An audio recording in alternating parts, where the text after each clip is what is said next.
would like to feel the pulse of those who understand what football is and the integrity of this decision by the Nigerian Football Federation. We have joining us a veteran sport journalist, the head of the programs manager from Wazobia. We've got China Acheru joining us. Thank you so much for joining us on the show today. The pleasure is mine. Good afternoon. Good afternoon to you. I would like to make sense of this big decision from the Nigerian Football Federation. How has the news of Bruno's appointment been received by you? Because this is a long time coming, and I would say another German at the helms for the Super Eagles of Nigeria. Is this appointment due to desperation after talks with Renard and Anderson collapsed? Well, every appointment would have been desperation. Everyone. Because look at the trends. We sacked Gertrude without a plan for a successor. It took a while, and then we got Jose Peseiro. Then Jose Peseiro left when his contract ran out without a plan for a successor. Finidi comes in as caretaker coach, and then substantive coach just less than a month to the World Cup qualifier. Finidi resigned, and there was a lot of names mentioned. My thought here is this. Once it was 1 month after Finidi left and there was no coach, any choice he brought in would have been one of desperation, because Nigerians wanted a coach. The NFF was facing heat from the public, from the media, from everyone, and they had to deliver a coach to Nigerians. And not just a coach, they had to deliver a foreign coach, because I think Nigerians were at this point, kind of disillusioned or tired of Nigerian coaches. So they had to give us someone. Whether it was Javi Renard, whether it was Anderson, whether it was Aito Karaka, it doesn't matter who they have brought. It would have been a desperate choice, because they have to give us a coach. But the other shocking thing about it, what surprised me was not even the name of the person. It was the time of the announcement, 5 a.m. The last time we had a nocturnal announcement was when when Stephen Keshi was sacked after winning 3-0 against Sudan in Abuja. That announcement came at midnight. So I was wondering, why 5 a.m.? Why not daybreak? Why not when people are awake? But apart from that, it was a desperate choice, like all would have been desperate. They have to give us a coach. Now we have a coach. We should be talking about now the way forward for Nigerian football. All right, let's weigh the way forward indeed. I saw his credentials, and let's begin to assess that credentials right now. This appointment comes after prolonged speculations. There were different names being mentioned. Javi Renard was being mentioned. We saw Tom Setfit, the former Gambian coach, being mentioned. Looking at his resume right now, his profile as a coach, he has spent all his career in Germany with the number of clubs that he has coached. But I would like to know what your assessment of his credentials are, his coaching history, particularly relating to Nigeria. I can see reactions already on social media saying this man has never coached an African side before. How will he cope? There's always a first time for everything. There's always a first time. There was a time I'd never done radio, and I had my first time on radio. Are you ready to give him a chance? Do Nigerians have that patience?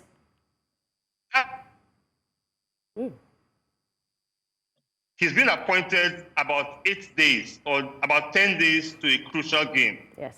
Now the question is this: will he be in charge for the first game? If yes, what do we really expect? If no, then who's in charge?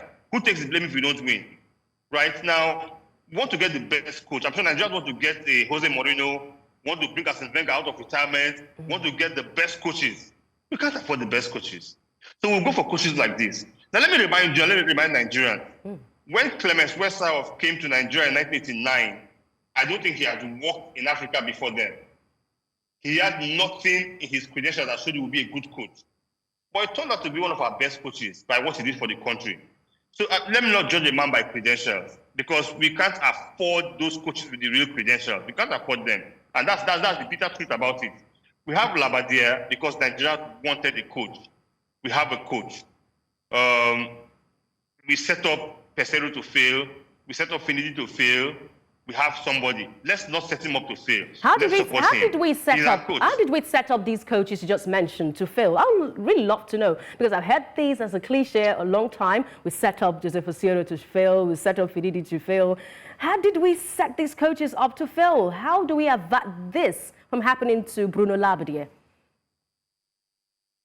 I think all will depend on whatever contract he signs with the NFF and how firm he is about it.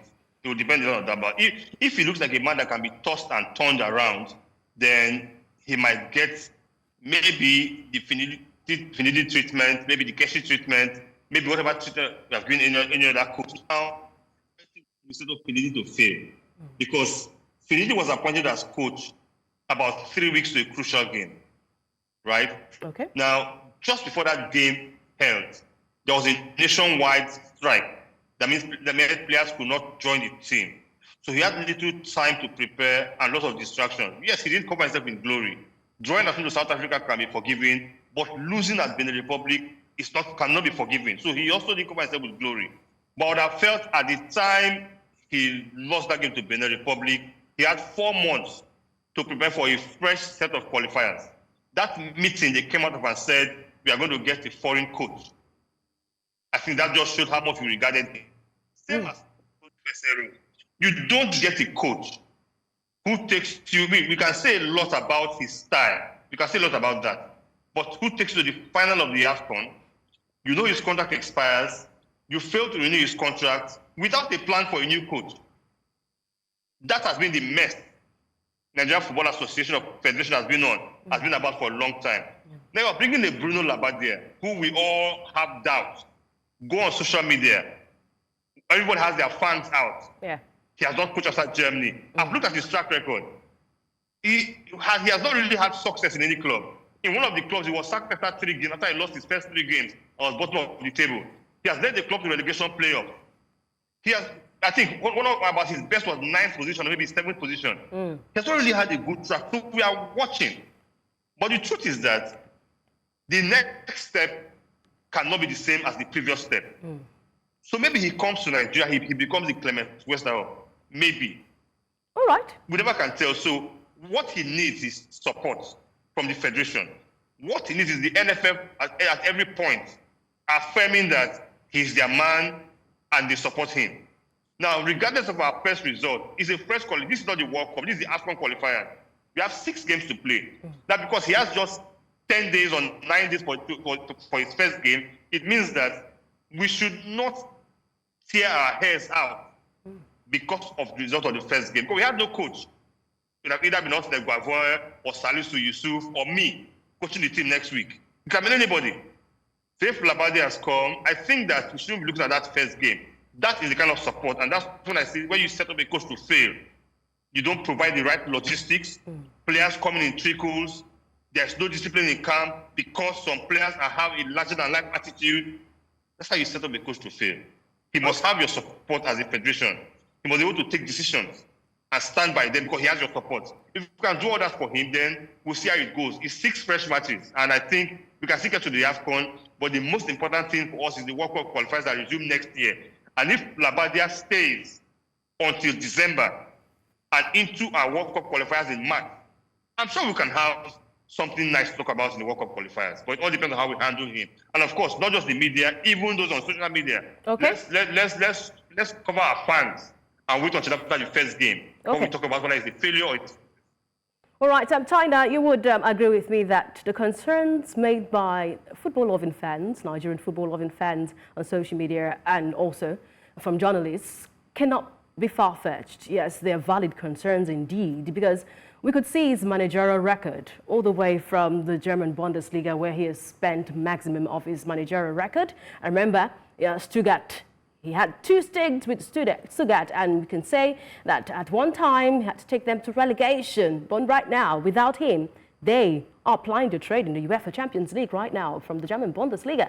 So we could see the numbers of wins, losses, draws that he has had as a manager. But given his coaching style and previous experience, how do you foresee his appointment affecting the current dynamics of the Super Eagles squad? We know how some of these players are even struggling for game time right now. Some do not understand their future, where they would be spending their playing career, even after that league break. Are there specific changes you want him to impute into the Super Eagles squad, into the team, tactics, and also player roles? If he's a wise coach, and I want to believe he's a wise coach. He's not going to change much because he has. First things first. Does he or has he been told that he's going to be the one in charge in that game next week? It's in 9 days' time. Now, if he's the one in charge in that game, 9 days' time, a wise coach will not change things. I mean, because what are you going to change? What do you know about the team? Apart from watching the players on TV and hearing what they do on the net. Now, a wise coach will probably work with whoever his assistant is. If he has Nigerian assistants who know the players, you don't change much. Ask them to keep it simple. You want a decent result against Rwanda next week. If it's a 1-0, if it's a 2-1, have a decent result. Even by the second game, you can't even change much. So am I expecting wholesale changes? I would say no. Because what are the wholesale changes? There has been no new Nigerian footballer that was created in the past 4 months. They're the same bunch we know. You stick with what you have. Try to let they should play to their strength. By now, he should be watching the last 4 games of the Super Eagles. How did they play? What went wrong? What went right? Does he have the time to do that in 2 weeks? We've just got 2 weeks, and he's got to study his opponents. You're going to watch the game in 90 minutes, but he has to first ask himself, you bought the ticket. You knew what you were heading into. So you face the consequences. The moment he went for the job and attended the interview, it means he was ready to face the consequences. When you go for a new job, you investigate your new employers. He must have investigated Nigeria.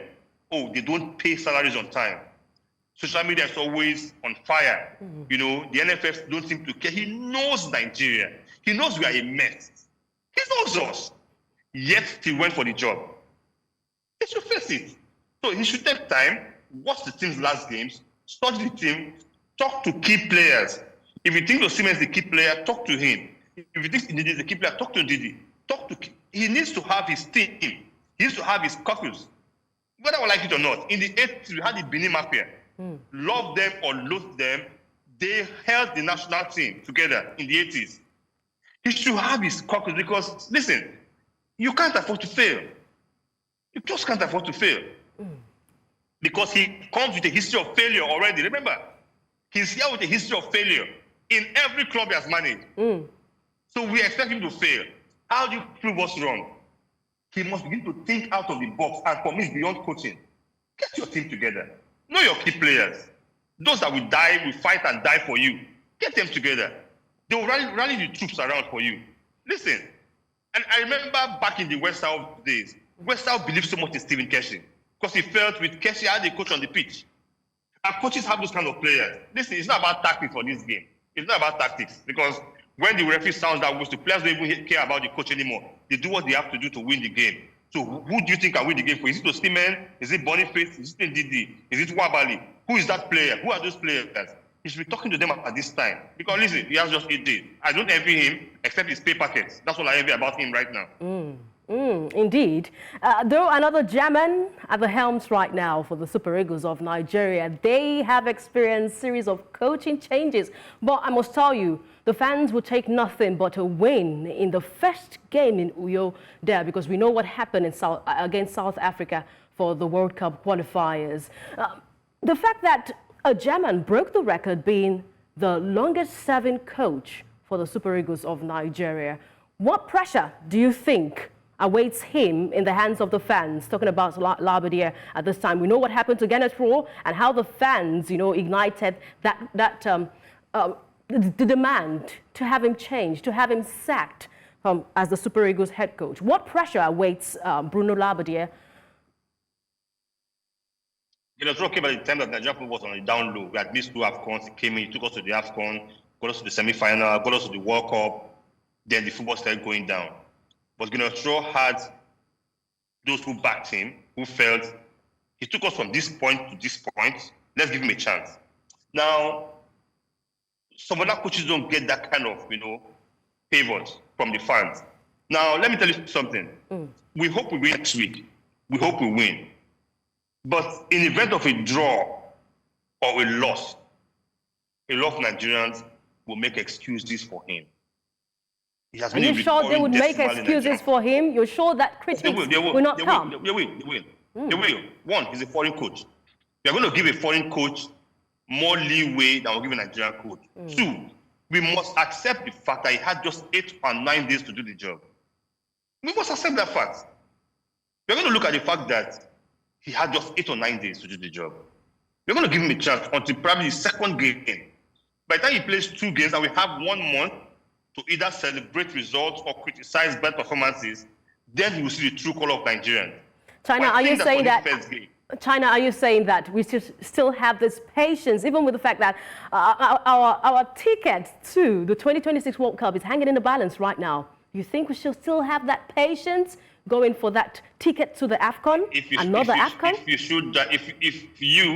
If you or Nigerian football lovers should direct their anger to anyone in the event of a bad result, it should be Ibrahim Gusau and the NFF Executive Committee.